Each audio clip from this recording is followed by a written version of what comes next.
Hey guys! Today we're going to learn how to make an offer on Stockx, okay?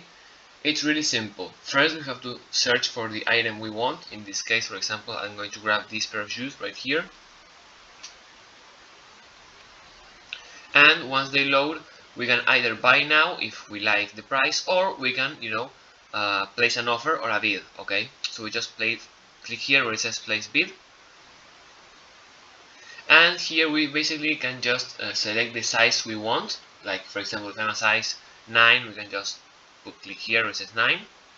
And as we can see here, we can just place our bid, right? If the better bid, the buy now, or the good bid, or if we don't want to use either of these three options, we can just simply place our offer right here.